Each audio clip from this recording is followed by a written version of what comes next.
Hello dear students, most welcome to YouTube channel success world MCQ. तो चलिए आज हम लेकर आ चुके हैं लुसेंट जीके मॉक टेस्ट 3 को। जैसे कि पता है कि ये क्लास आपका हर रात 8 बजे होती है, तो जल्दी से सभी लोग लाइव में जुड़ जाइए। पुष्पा सिन्हा, मनीष सिंह, एमडी आज़ाद, जल्दी जल्दी से सभी लोग लाइव में जुड़ जाइए। सभी को गुड इवनिंग। तो चलिए आज के सेशन को स्टार्ट करते हैं। और जैसे कि पता है कि ये लुसेंट जीके मॉक टेस्ट सभी एग्जाम के लिए इंपॉर्टेंट है, चाहे वो एसएससी के कोई भी एग्जाम हो, यूपीएससी के हो, रेलवे को, या कोई भी स्टेट एग्जाम हो, सभी एग्जाम के लिए ये मॉक टेस्ट अनिवार्य है। अगर आपको जल्द से जल्द सिलेक्शन लेना है तो आपको ये मॉक टेस्ट देना अनिवार्य है, ठीक है। बिना मॉक टेस्ट के सिलेक्शन नहीं होता है। तो चलिए आज के सेशन को स्टार्ट करते हैं। सभी को गुड इवनिंग। तो सबसे पहला प्रश्न आपके स्क्रीन पर है, जालियांवाला बाग भारत के किस राज्य में है? ऑप्शन है पंजाब, बिहार, हरियाणा या डी उत्तर प्रदेश। और आपको सोचने के लिए 5 सेकंड का टाइम भी दिया जाता है और आपका टाइम शुरू होता है अब। तो जल्दी से सभी लोग लाइव चैट में आंसर करते जाएंगे। सभी को गुड इवनिंग। चलिए जल्दी जल्दी से आंसर करेंगे। तो टाइम से आप इस प्रश्न का सही जवाब लाइव चैट में जो भी बच्चे दे रहे हैं, किनको याद रखिएगा, जालियांवाला बाग भारत के किस में है? पंजाब राज्य में स्थित है। ऑप्शन ए इस प्रश्न का बिल्कुल सही जवाब है। याद रखिएगा, जालियांवाला बाग भारत के पंजाब राज्य में स्थित है। ऑप्शन ए बिल्कुल सही जवाब है। चलिए आगे देखते हैं। अगला प्रश्न आपके स्क्रीन पर है, एलिसा टेस्ट किस रोग की जांच के लिए किया जाता है? HIV, मलेरिया, जॉन्डिस या डी ब्रेन ट्यूमर। काफी इंपॉर्टेंट प्रश्नों को इस सेशन में रखा गया है, तो आप वीडियो को लास्ट तक देखिएगा। जल्दी जल्दी से सभी लोग लाइव चैट में आंसर करते जाएंगे। तो दूसरे का राइट आंसर जो भी बच्चे लाइव चैट में क्या दे रहे हैं, ए को बिल्कुल सही जवाब है। HIV टेस्ट से आपका संबंधित है। एलिसा टेस्ट ये कई बार एग्जाम में रिपीट हो चुके हैं, तो इसको ध्यान में रखना है। चलिए आगे देखते हैं। अगर आपको किसी भी प्रश्न में थोड़ा भी डाउट होता है तो तुरंत आपको कमेंट बॉक्स में पूछना है, आपको रिप्लाई तुरंत मिल जाएगा। तीसरा प्रश्न है, भारतीय प्रेस की मुक्तिदाता किसे कहा जाता है? Lord Ripon, Charles Metcalfe, Lord Dalhousie या डी इनमें से कोई नहीं। जल्दी से सभी लोग लाइव चैट में आंसर करते जाएंगे। बार बार बोल रहे दोस्तों, आपको हर रात 8 बजे लाइव में आ जाना है और लाइव चैट में आंसर करते जाना है। तो तीसरे का राइट आंसर बी हो जाएगा, चार्ल्स मेटकॉफ। भारतीय प्रेस का मुक्तिदाता कहा जाता है चार्ल्स मेटकॉफ को। 20 प्रश्न का बिल्कुल सही जवाब है। चलिए आंसर करते जाएंगे आप लोग लाइव चैट में, जल्दी जल्दी से आंसर करेंगे। चौथा प्रश्न है, प्राकृतिक रूप से लिटमस का रंग कैसा होता है? नीला, हरा, बैंगनी या डी लाल। बताते जाएंगे।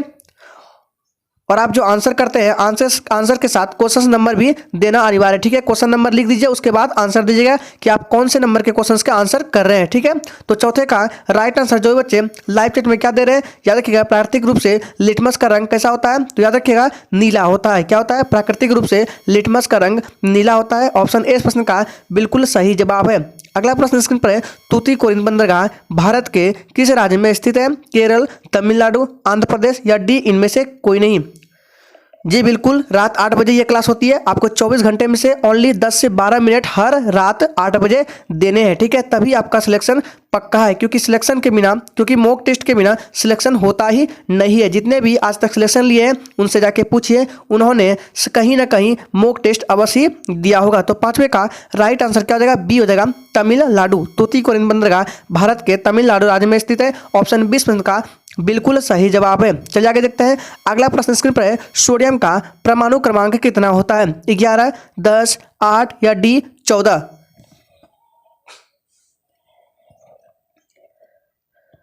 Times up. तो इस प्रश्न का सही जवाब क्या हो जाएगा? याद रखिएगा, 6 नंबर का राइट आंसर आपका ऑप्शन ए के साथ चला जाएगा, 11। याद रखिएगा, सोडियम का परमाणु क्रमांक 11 होता है। ऑप्शन ए इस प्रश्न का बिल्कुल सही जवाब है। और आपको स्क्रीन पर एक प्रश्न दिख रहा होगा कि चौधरी चरण सिंह के, याद रखिएगा, चौधरी चरण सिंह के समाधि स्थल का नाम क्या है? इसका आंसर आपको कमेंट बॉक्स में देना है, ना कि लाइव चैट में। बहुत बच्चे लाइव चैट में आंसर देते हैं, बार बार बोल रहे हैं दोस्तों, इस प्रश्न का आंसर आपको कमेंट बॉक्स में देना है। और जिसका पहले आंसर आएगा उन्हीं के आंसर को कम्युनिटी टैब में पोस्ट किया जाएगा। तो याद रखिएगा, 6ठे नंबर प्रश्न का राइट आंसर 11 हो जाएगा। चलिए इसी के साथ आगे देखते हैं। अगला प्रश्न स्क्रीन पर है, महापरिनिर्वाण का संबंध बौद्ध धर्म से किससे है? मृत्यु, ज्ञान की प्राप्ति, गृह त्याग या डी धर्म उपदेश।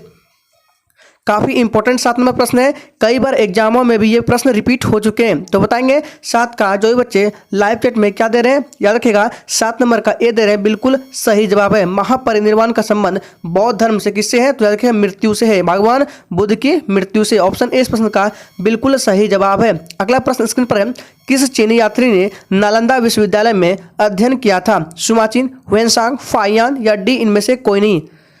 जितने भी लोग सेशन को वॉच कर रहे हैं प्लीज़ एक बार सभी लोग सेशन को लाइक कर देंगे और जो सेशन पर पहली बार आए हैं वो चैनल को सब्सक्राइब करके रख लेंगे ताकि आपसे एक भी अपडेट छूटे ना एग्जाम से रिलेटेड। तो चलिए 8 का राइट आंसर क्या हो जाएगा, याद रखिएगा बी बिल्कुल सही जवाब है। किस चीनी यात्री ने नालंदा विश्वविद्यालय में अध्ययन किया था, तो ह्वेनसांग, बी बिल्कुल करेक्ट आंसर है। अगला प्रश्न स्क्रीन पर है, स्वतंत्र भारत का प्रथम गवर्नर जनरल कौन था, बताएंगे इसका जल्दी से राइट आंसर क्या होगा। चलिए तो 9 का राइट आंसर जो बच्चे लाइव चैट में बी को दे रहे हैं बिल्कुल सही जवाब हो जाएगा, लॉर्ड माउंटबेटन स्वतंत्र भारत का प्रथम गवर्नर जनरल था। ऑप्शन 20 प्रश्न का बिल्कुल सही जवाब है, काफ़ी इंपॉर्टेंट प्रश्न है। चलिए आगे देखते हैं। अगला प्रश्न स्क्रीन पर है, अंतिम मुगल बादशाह कौन था, मोहम्मद शाह, अकबर द्वितीय, बहादुर शाह जफर द्वितीय या डी इनमें से कोई नहीं। सभी के सभी सिलेक्टेड प्रश्न को इस मॉक टेस्ट में रखा गया है, इसलिए आपको हर रात 8 बजे मॉक टेस्ट देना है, ठीक है दोस्तों। तो चलिए इसका राइट आंसर 10 का जो बच्चे सी को दे रहे हैं बिल्कुल सही जवाब है। अंतिम मुगल बादशाह कौन था, बहादुर शाह जफर था, याद रखिएगा बहादुर जफर द्वितीय, ऑप्शन सी बिल्कुल सही जवाब है। अगला प्रश्न स्क्रीन पर है, क्रिप्स मिशन भारत कब आया, बताएंगे इसका राइट आंसर क्या होगा। 1940, 1942, 1945 या फिर डी 1946।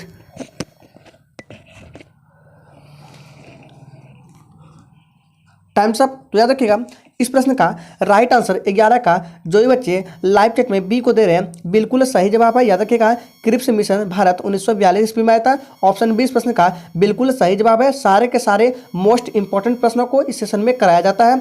नेक्स्ट क्वेश्चन है, उपनिषद की कुल संख्या कितनी है, 108, 110, बताएंगे इसका राइट आंसर क्या होगा। सी या डी में ऑप्शन गलत है, बताएंगे इन्हीं दोनों में से क्या होगा, 108 है या 110 है। चलिए लाइव चैट में आंसर करते जाएंगे। पुष्पा सिन्हा, मनीष सिंह जल्दी जल्दी आंसर करेंगे।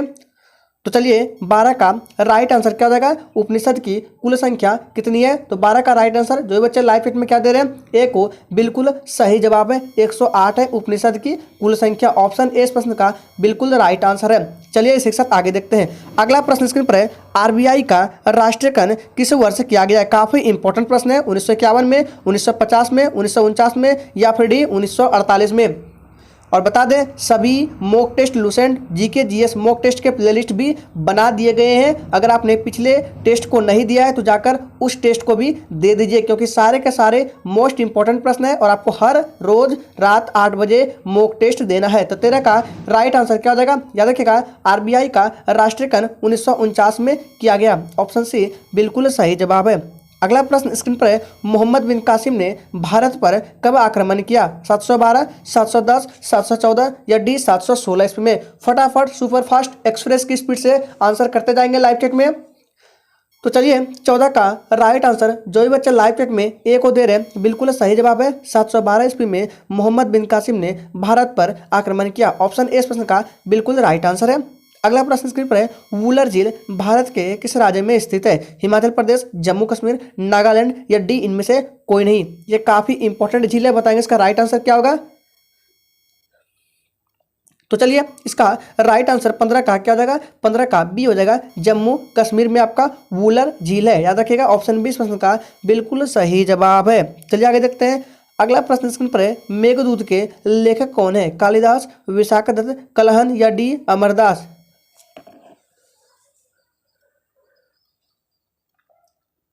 Times up. तो 16 का राइट आंसर जो ये बच्चे लाइव चैट में क्या दे रहे हैं, ए को बिल्कुल सही जवाब हो जाएगा, मेघदूत के लेखक कालिदास है। ऑप्शन ए इस प्रश्न का बिल्कुल सही जवाब है। अगर आपने अभी तक सेशन को लाइक नहीं किया है तो प्लीज़ सभी लोग एक बार सेशन को लाइक कर देंगे और जो भी चैनल पर पहली बार आए हैं वो चैनल को सब्सक्राइब करके रख लेंगे ताकि आने वाले समय में आपसे एक भी क्लास छूटे ना। तो 17 का क्या हो जाएगा, कुतुब मीनार के निर्माण का कार्य किसने पूरा किया, इल्तुतमिश, बलबन, कुतुबुद्दीन ऐबक या डी आराम शाह। यहाँ पे ध्यान दीजिएगा दोस्तों, कुतुब मीनार के निर्माण का कार्य पूछा जा रहा है, इसलिए इसका राइट आंसर सोच समझ के करना है।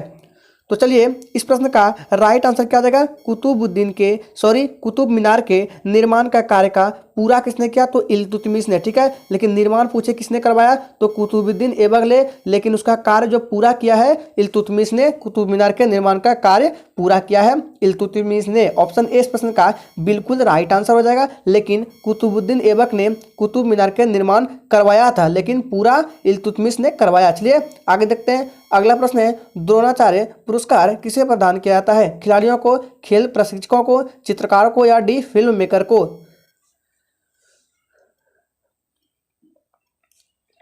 चलिए तो 18 नंबर का राइट आंसर जो ये बच्चे लाइव चैट में बी को दे रहे हैं बिल्कुल सही जवाब है। द्रोणाचार्य पुरस्कार खेल प्रशिक्षकों को प्रदान किया जाता है। ऑप्शन बी बिल्कुल सही जवाब है। काफ़ी इंपॉर्टेंट पुरस्कार है तो उसको ध्यान में रखना है। नेक्स्ट क्वेश्चन है, कौन सी हड्डी जांग में पाई जाती है, फीमर, स्टेपिज, टिबिया या डी इनमें से कोई नहीं। Times up. तो 19 का राइट आंसर जो भी बच्चे लाइव चैट में ए को दे रहे हैं बिल्कुल सही जवाब है। फीमर कौन सी हड्डी जांग में पाई जाती है, तो फीमर नाम की हड्डी जांग में पाई जाती है। ऑप्शन ए बिल्कुल सही जवाब है। और ये स्टेपिज नाम की हड्डी जो है ये कान में पाई जाती है। और जबड़े में एक हड्डी पाई जाती है जो कि सबसे मजबूत हड्डी होती है, मैंडिबल नाम की हड्डी, ठीक है, याद रखिएगा। जबड़े में मैंडिबल नाम की हड्डी, स्टेपिज कान में और फीमर जो आपका जांग में पाई जाती है। चलिए आगे देखते हैं। अगला प्रश्न आपके स्क्रीन पर है, डूरंड कप का संबंध किस खेल से है, हॉकी, टेनिस, फुटबॉल या डी इनमें से कोई नहीं। अगर आंसर पता है तो जल्दी जल्दी से लाइव चैट में आंसर करते जाएंगे। और जो भी स्टूडेंट आंसर नहीं कर पा रहे हैं ओनली वो सुनते जाएंगे, क्योंकि जी के रटने से याद नहीं होती है, सुनने से होती है। इसलिए आपको हर रोज रात 8 बजे आना है। तो 20 का राइट आंसर सी हो जाएगा, फुटबॉल। डूरंड कप का संबंध फुटबॉल से। ऑप्शन सी बिल्कुल सही जवाब है। नेक्स्ट क्वेश्चन है, हीमोग्लोबिन की कमी से कौन सा रोग होता है, जॉन्डिस, हीमोफीलिया, एनीमिया या डी स्क्रवी। और सेशन के लास्ट में अपने इसको जरूर देंगे कि आपने कितने क्वेश्चंस का सही जवाब किए हैं। तो 21 का राइट आंसर क्या हो जाएगा, याद रखिएगा, सी हो जाएगा, एनीमिया। हीमोग्लोबिन की कमी से एनीमिया नामक रोग होता है। ऑप्शन सी बिल्कुल सही जवाब है। और ये जो स्कर्वी है ये विटामिन सी की कमी से होता है। चलिए आगे देखते हैं। अगला प्रश्न स्क्रीन पर है, बांध के रुके हुए जल में कौन सी ऊर्जा होती है, गतिज ऊर्जा, स्थितिज ऊर्जा, क्षैतिज ऊर्जा या डी में से कोई नहीं। Times up. तो 22 का राइट आंसर बी हो जाएगा, स्थितिज ऊर्जा। बांध के रुके हुए जल में स्थितिज ऊर्जा होती है। ऑप्शन बी बिल्कुल करेक्ट आंसर है। नेक्स्ट क्वेश्चन है, प्रसिद्ध गीत सारे जहां से अच्छा हिंदुस्तान हमारा के रचनाकार कौन है, मोहम्मद इकबाल, मोहम्मद अली, अहमद खां या रहमत अली चौधरी। जल्दी जल्दी से लेट नहीं करेंगे, फटाफट से लाइव चैट में आंसर करते जाएंगे। तो 23 का राइट आंसर क्या हो जाएगा, याद रखिएगा, 23 का राइट आंसर ए है, मोहम्मद इकबाल। सारे जहां से अच्छा हिंदुस्तान हमारा के रचनाकार है। ऑप्शन ए बिल्कुल सही जवाब है। अगला प्रश्न स्क्रीन पर है, असहयोग आंदोलन को कब समाप्त किया गया, 1921, 1922, 1924 या फिर 1920 में। Times up. तो इसका राइट आंसर क्या हो जाएगा, 1922 ईस्वी में असहयोग आंदोलन को समाप्त किया गया। ऑप्शन 20 प्रश्न का बिल्कुल सही जवाब है। और लगभग 2 मिनट की क्लास बची हुई है, इसलिए आप पूरा क्लास को करके ही जाएं। अगला प्रश्न है, उच्चतम न्यायालय के न्यायाधीशों का कार्यकाल कितने वर्ष का होता है, 60 वर्ष, 62 वर्ष, 65 वर्ष या डी में से कोई नहीं। और बता दें आने वाले समय में क्वेश्चंस की संख्या को और बढ़ाया जाएगा। चलिए तो 25 का राइट आंसर क्या हो जाएगा, उच्चतम न्यायालय के न्यायाधीशों का कार्यकाल कितना होता है, 65 वर्ष का होता है। ऑप्शन सी बिल्कुल सही जवाब है। अगला प्रश्न स्क्रीन पर है, गीता रहस्य पुस्तक के लेखक कौन है, पंडित नेहरू, लोकमान्य तिलक, वाल्मीकि या डी इनमें से कोई नहीं। और लगभग 4 क्वेश्चंस बची हुई है। तो जितने भी लोग सेशन को वॉच कर रहे हैं प्लीज़ एक बार सेशन को लाइक कर देंगे, और जो भी पहली बार आए वो चैनल को सब्सक्राइब कर लेंगे। तो 26 का राइट आंसर बी हो जाएगा, लोकमान्य तिलक गीता रहस्य पुस्तक के लेखक। ऑप्शन बी बिल्कुल सही जवाब है। अगला प्रश्न स्क्रीन पर है, बिहार स्थापना दिवस किस तिथि को प्रत्येक वर्ष मनाया जाता है। चलिए आंसर करेंगे इसका। तो 27 का जो भी बच्चे लाइव चैट में बी को दे रहे हैं बिल्कुल सही जवाब है। 22 मार्च को बिहार स्थापना दिवस प्रत्येक वर्ष मनाया जाता है। ऑप्शन बी बिल्कुल सही जवाब है। अगला प्रश्न स्क्रीन पर है, मौलिक कर्तव्य को किस वर्ष संविधान में जोड़ा गया है। काफ़ी इंपॉर्टेंट प्रश्न, 28 नंबर। बताएंगे इसका राइट आंसर क्या होगा।